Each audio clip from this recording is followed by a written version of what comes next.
Mutual Broadcasting System presents The Mysterious Traveler. Written, produced, and directed by Robert A. Arthur and David Kogan. And starring tonight two of radio's foremost actors, Lawson Zerbe and Cameron Prudhomme, in an original radio drama titled 0 Hour.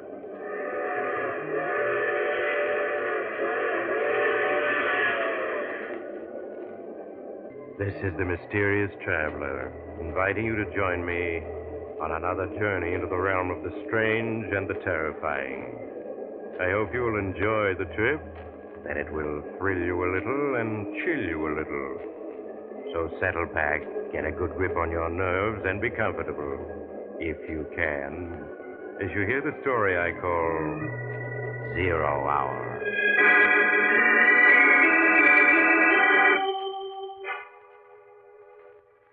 Our story tonight begins in the large, luxurious office of Dr. William Jackson, the noted psychiatrist. Dr. Jackson, a tall, intelligent-looking man in his late 50s, is seated in a chair beside a fireplace reading a patient's case history. As he reads, the door to his office is quietly opened, and Keith Roberts, a slender, nervous man of 35, peers into the room. Pardon me, Doctor. Oh, it's you, Mr. Roberts. Come in. Thank you. Is there anything I can do for you? Doctor, I just couldn't stay in my room. I must talk to you. I simply must. Well, now, won't tomorrow do? No. It'll be too late then. It's got to be tonight. I see. Well, here, take this chair by the fireplace. Thank you. Doctor, I know you're my final hope. That if you don't find me sane, they'll put me away. This is my last chance. I must make you see that my story is true. Are you sure it can't wait till tomorrow? No. Every minute counts. Even now, time is running out. You sound as though an overwhelming disaster were about to happen. Yes, Doctor. That's just it. A disaster such as the world has never known is about to happen. It will affect every human being on Earth. Suppose you start from the beginning and tell me everything. From the beginning? Yes. Well, I suppose it all began that day 6 months ago in Philip Cromwell's office. Cromwell is the fellow who publishes my books. I'm a writer, you know. Yes, I know. Well, Cromwell told me that he had acquired the literary rights to the life of the world-famous scientist, Professor Dana Friedberg. And I was the man who would write the professor's biography. I think that day, Doctor, was the happiest in my life. I was to have the opportunity to talk to Professor Dana Friedberg every day and grow to know him intimately. He was a scientist and humanitarian who I, like countless thousands, had admired and respected for years. Well, it was with a certain feeling of excitement that I arrived at Ardmore, Pennsylvania, where the professor lived and taught. I registered at the inn and then phoned the professor's secretary for an appointment. Professor Friedberg lived in a small cottage, and as his housekeeper led me to his study, I could see the house was plainly furnished. The study itself was overflowing with books. They were everywhere. And there amidst the books sat the professor himself. White-haired, small, puffing on a pipe. Come in, Mr. Roberts. Come in. Thank you, Professor. Here, let me remove the books from this chair so you can sit down. So, you are the young man who is going to write my biography? Yes, sir. I want this book to do justice to your life, Professor. To make people realize what you've contributed to humanity. Well, I might have contributed a great deal more if people only understood men of science. How do you mean, sir? Scientists work and think in terms of the future. Scientific research has always been handicapped by men who had no faith in the visions of science. Well, don't you think, Professor, science has achieved so many miracles that people aren't as skeptical as they once were? I wish I could agree. But believe me, Mr. Roberts, if I were to advance the theory that there is a civilization on Mars, many people would say that old Professor Friedberg is in his dotage. Yes, I suppose you're right. You speak of a civilization on Mars. Do you have any theories on that, Professor? No, none at all, my friend. But it is quite possible there is a civilization on Mars, one even more highly developed than our own. Well, I find the idea quite intriguing. We scientists here on Earth are planning atomic-powered ships. Ships that will be able to fly to other planets. Who knows, perhaps Mars or some other planet is far in advance of us scientifically. Perhaps we will wake up one morning to find that we have visitors from another planet. Strange, isn't it? When we think of such things, it's always we who will fly to another planet. It never occurs to us that another planet may reach us first. Exactly. And yet, who knows? At this very moment, a rocket ship or some other type may be on its way to Earth. Yes, my friend, things may be happening on other planets that we here on Earth cannot even comprehend. Yes, I have learned one important fact in this long life of mine. Anything is possible.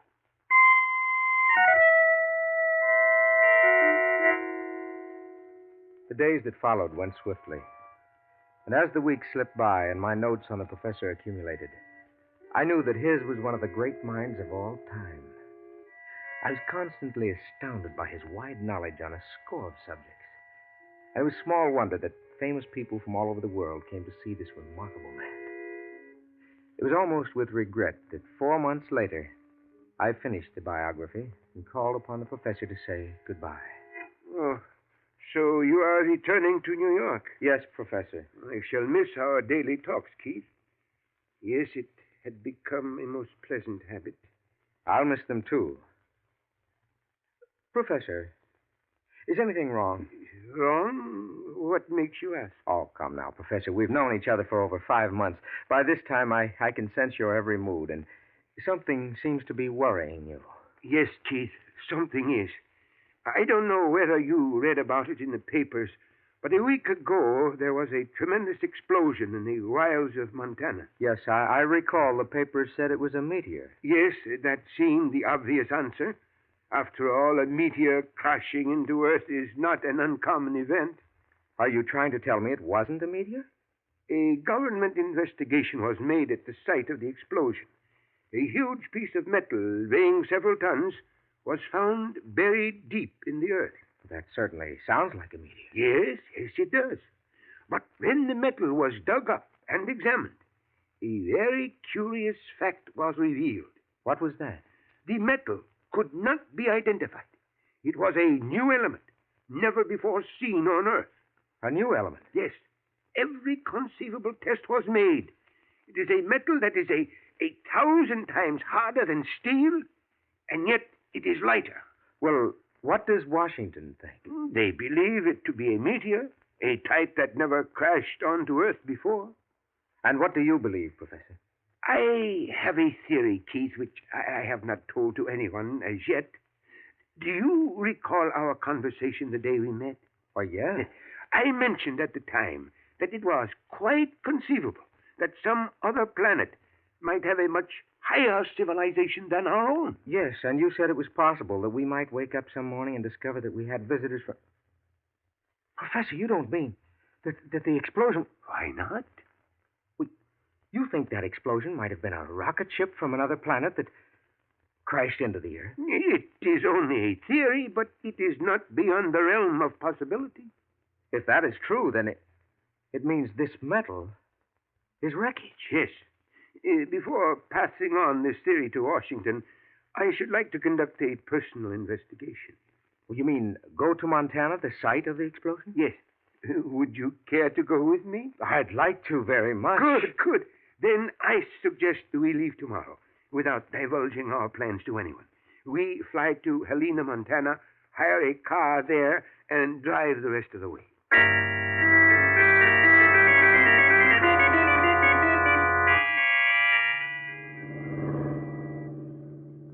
How much further do you think it is, Professor? It should be just beyond that hill ahead. Well, this certainly is desolate country. You can hardly call this a road. Yes. That large ranch house we passed 20 miles back is the nearest dwelling to where the explosion occurred. Well, we're coming to the top of the hill. Oh, there it is, Professor. Oh, say, that's quite a hole. Yes. According to the report, it is 200 feet in diameter, 70 feet deep. What an explosion that must have been. I understand it was visible for 60 miles. Well, just what are your plans, Professor? Well, the hole has already been thoroughly examined by the government investigators. I suggest that he carefully search the ground for hundreds of yards around the hole. They may have overlooked something. I see. Well, here we are, Professor. Yes. Now we shall see if there is any substance to my theory.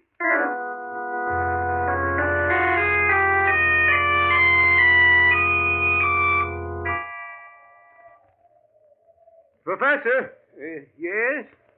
found anything yet? No. Oh, we've been searching for almost 2 days now. You think there's much point in looking any further? Let us not give up yet, Keith. But we're already a mile from the site of the explosion. It isn't likely that anything landed this far away. I do not agree with you. An explosion that intense could... Hello? What is this? What's that you're digging up? Seems like a piece of metal. It is so covered with dirt it is hard to tell. Keith, it is a small metal cylinder. Yes, you're right. Yes. And it is made of the same metal. Look. There are small grooves on the end of the cylinder. And symbols. Symbols? Let me see. Yes. You're right. There are 5 of them. I've never seen symbols like these before. All right. And I am familiar with 12 languages. Professor, this means you're right. That explosion, it wasn't a meteor.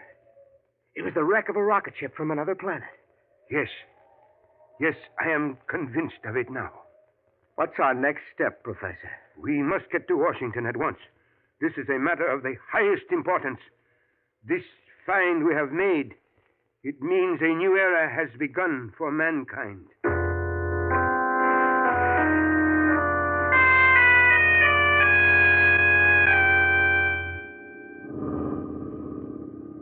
Keith, perhaps you had better stop at that ranch house up ahead. Why, Professor? I will use their telephone and call Washington. I'll ask General Thompson of the War Department to put an Army plane at our disposal. Well, that sounds like a good idea. There are probably several Army planes at Helena. Yes, I am sure there are. The General can have us flown non-stop to Washington. We are coming to the private road that turns into the ranch house. Yes, I see it.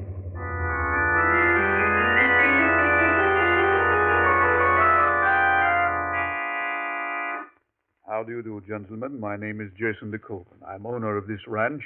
I understand you wish to use my telephone. Yes, if it is not too much trouble. I'm very sorry, Professor Friedberg, but my phone is out of order. I see you know me. But of course, Professor. I've long been a great admirer of yours. I am sorry your phone is not working.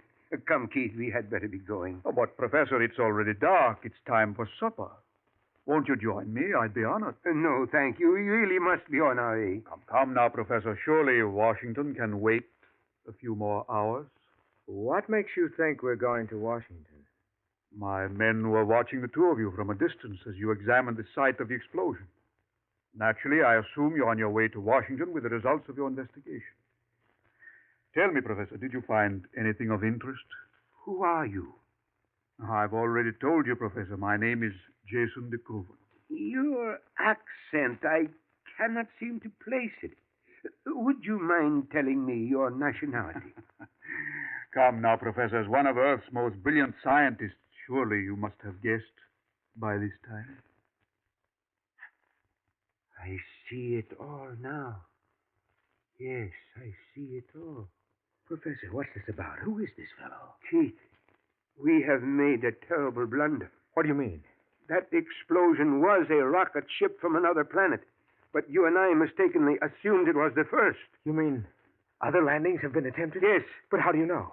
Standing before you is living proof that a successful flight has been made from another planet to this Earth. You mean de Koven? Yes. But he looks like you or I or anyone else. Quite true. But nevertheless, he is not a creature of the Earth. From what planet are you, de Koven? I am from Mars, Professor. Mars? Yes, gentlemen. I can see you're overwhelmed by all this, and understandably so. Might I suggest supper? And after we've had supper, I shall be glad to answer any questions you may wish to ask.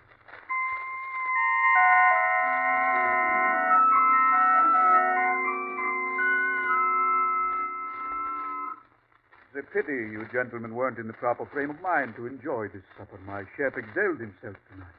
I can see you're both impatiently waiting to ask questions. Please feel free to do so, gentlemen. How long have you been on Earth, Mr. Decoe? I arrived in 1931. 1931? Yes, 17 years ago. I arrived on the first atomic rocket ship. Just how many flights have been made these past 17 years between Mars and Earth? 411. That explosion 10 days ago of one of our ships was our first mishap. Most unfortunate. Those 411 flights you speak of, were all the landings made here? Yes, this is our main base. Our ships land here at night, dispose of passengers, and take off in a matter of 3 hours. Passengers? Well, just how many men from Mars are there on Earth at this moment? A little over 40,000. 40,000? Yes. 7,000 are in the United States. The others are scattered all over the world. For what purpose? I believe in this country you call it a fifth colony. In other words, you are preparing for an invasion. Yes, Professor. But why? Why? We Martians, Professor, are but 200 years ahead of the Earth, scientifically speaking. The Council of Mars believes that if we don't conquer Earth now, someday Earth will conquer us. It is what you might term a preventive war. You're actually going to invade us? Yes, Mr. Roberts. We now have 40,000 agents in key positions all over the world. And our fleet of invasion ships are ready. I take it then that we may expect the invasion momentarily. Yes, to be exact, the Earth will be invaded on June 22nd at 8:30 p.m. New York time. Well, that's less than a month from now. Yes. And your plans are to wipe out the people on Earth? Only if they resist. That would be most foolhardy. Our fleet of 200 atomic ships carry weapons that will overwhelm you in a matter of minutes. As for our Martians, one is the equal of 10 Earthmen. You don't seem to think very highly of us. You misunderstand me. You see, we have advanced many ways scientifically. Not only do we live longer, but we Martians are 10 times as strong as you Earthmen. You don't look it. I shall prove it. Do you see that log by the fireplace? Oh, yes. Notice that the diameter of this log is almost 2 feet. Could any Earthman break this log in half with his bare hands? Certainly not. Watch. Professor, did you see that? He shattered the log into splinters. A very trivial feat. All the Martians are just as strong as I, some even stronger. You are very quiet, Professor. I was thinking of the evening of June 22nd and the invasion. Yes. Let us hope that no resistance will be offered. Well, gentlemen, now that you're my guests, I will show you to your rooms. This way, please.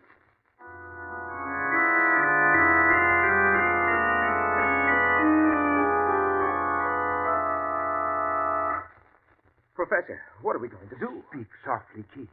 Your room may have a dictaphone. Yes, you're right. Somehow we must warn Washington of the forthcoming invasion. There is little that can be done to stop the Martians, but we must prepare. Escape from here is impossible. Look out the window, Professor. That wire fence is charged with electricity. The grounds are all lit up with those floodlights, and there are guards everywhere. Yes, this ranch is like a fortress. And yet we must escape, warn Washington. I'm afraid it's hopeless, Professor. Perhaps not. Oh? What do you mean? Keith, this ranch has its own power plant to generate electricity. Now, if I were to short-circuit the system, you might be able to escape in the darkness and confusion. Yes, maybe I could. Look, it is a 12-foot jump from the window to the ground. And then to the garage, it is 20 yards. Now, if you are fortunate, you will be able to start the car before anyone can stop you. But, Professor, there's the gate. How will I get out? It is 200 yards from the garage to the fence. If you get up enough speed, you ought to be able to crash through the gate. Yes, you're right. But what about you, Professor? I don't want to leave you here. Well, it cannot be helped, Keith. I am a little too old for running. You will have to make it alone. All right, Professor. But the moment I reach the village, I'll notify the sheriff. No, Keith, you must not do that. You heard what D. Kogan said. He has Martian agents scattered all over the country. The sheriff may be one of them. Yes. Yes, I hadn't thought of that. Once you escape, the Kogan will leave no stone unturned to recapture you. You must get to Washington before he can stop you. Who am I to see in Washington? General Wadsworth, head of scientific research. Tell him exactly what happened and the date for the invasion. All right, Professor. Stand by the window while I create a short circuit. There is a socket in the wall over here. Ah, yes. This will do. Now, the minute the lights go out, jump, Keith, and keep running. Yes, Professor. Good luck. Thank you, sir. There go the lights. Jump, Keith. I jumped out of the window before the words were out of the professor's mouth. The moment I hit the ground, I started running. In a matter of seconds, I reached the garage and climbed into my car.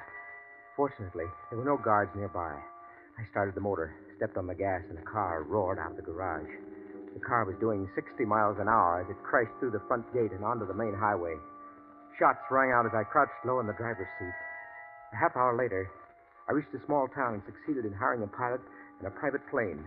As we took off, a car came racing across the airfield, trying unsuccessfully to prevent the takeoff. 15 hours later, I was in Washington, telling my story to General Wadsworth. And you say, Mr. Roberts, you escaped from the ranch in Montana last night. Yes, General, and Professor Friedberg is still there, a prisoner of this Martian agent de Kogan. We must rescue him, General, we must. Now, please don't excite yourself, Mr. Roberts. I've sent for a doctor, and he'll be here any minute. He'll give you something to calm your nerves. A doctor? You mean you don't believe me? You think I imagined everything? You've probably been working too hard, and as a result... But I tell you, it's the truth, every word of it. The professor is a prisoner of this Martian agent de Kogan. Why won't you believe me? Here's today's newspaper. If you look at this story on the front page, you'll note that Professor Friedberg is dead. Dead? Yes. He was found dead in his bed at Ardmore, Pennsylvania this morning. And furthermore, a medical examination revealed he's been dead 48 hours. Heart attack.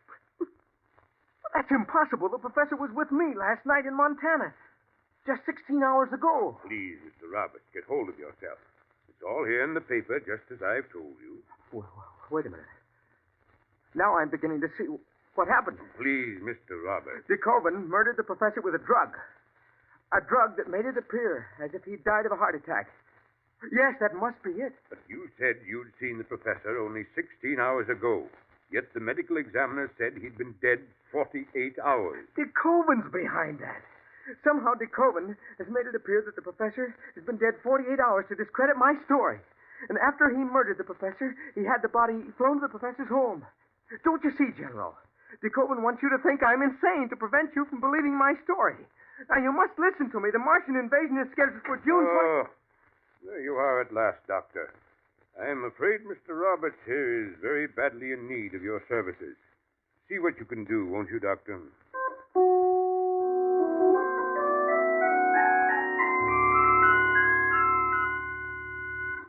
That was several weeks ago, Doctor. And ever since that day I told General Wadsworth my story, I've been confined to this institution. One doctor after another has examined me, but they're all a pack of fools. None of them believe me. Dr. Williams, you're my last hope. I know that.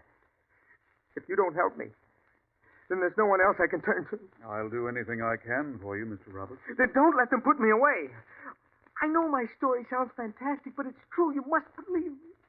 I do believe you, Mr. Roberts. You do? Yes. There are one or two things in your story I'd like to check. Of course, Doctor. Of course. I knew you'd see I was telling the truth. To begin with, you say this Martian, de Kogan, was it? Yes, Jason de Kogan. Yes, you say this fellow de Kogan picked up a log that was 2 feet in diameter and crushed it in his hand. Yes, Doctor. He splintered that thick log into 100 pieces. Oh, that's incredible. Would you say the log was as thick as this one by my fireplace? Yes, just about the same size. Oh, Doctor, why are you picking the log up? I just want to show you something.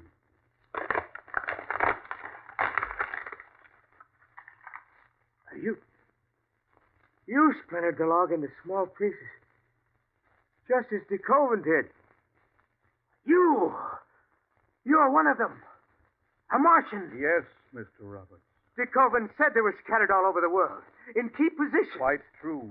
We've been watching you with great amusement these past weeks.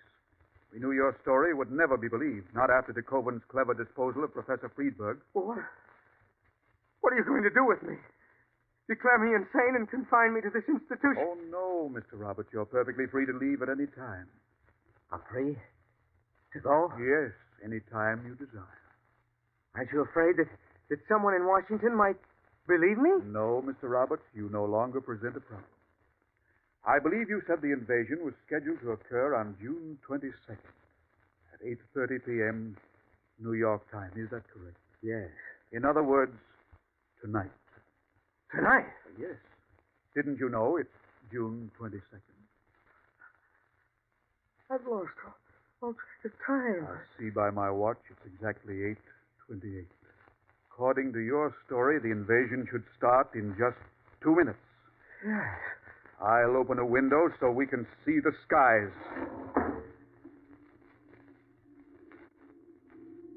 Yes. There's the Martian invasion fleet coming into the stratosphere. Mr. Roberts, I do believe your story. It is now 0 hour. The invasion has begun.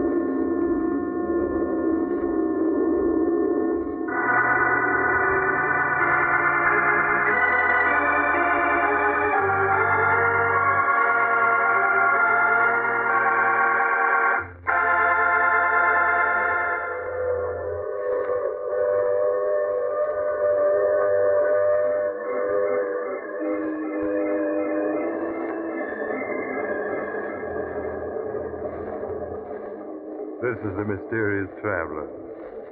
Did you enjoy our trip? What's that? You don't like the idea of the Martians conquering the Earth? Well, I wouldn't worry too much about Keith Roberts' story. After all, tonight is June 22nd, and it is 8:30. But I don't see any Martians around. Do you? I'm afraid poor Mr. Roberts imagined the story he told Dr. Williams, and when Dr. Williams told him it was a delusion, Roberts felt he was being persecuted and accused Dr. Williams of being a Martian agent. Now, I recall another young man who insisted that he... Oh, you have to get off here. I'm sorry. But I'm sure we'll meet again. I take this same train every week at this same time.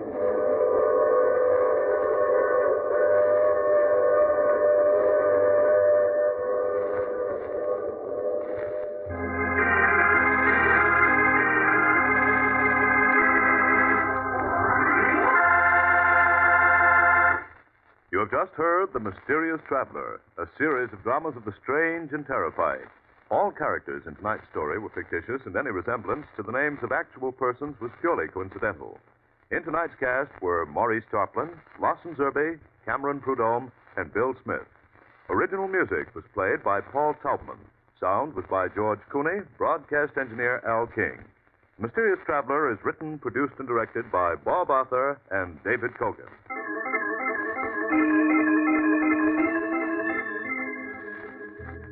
Listen next week to a tale titled You Only Die Once. Another Strange and Suspenseful Tale of the Mysterious Traveler.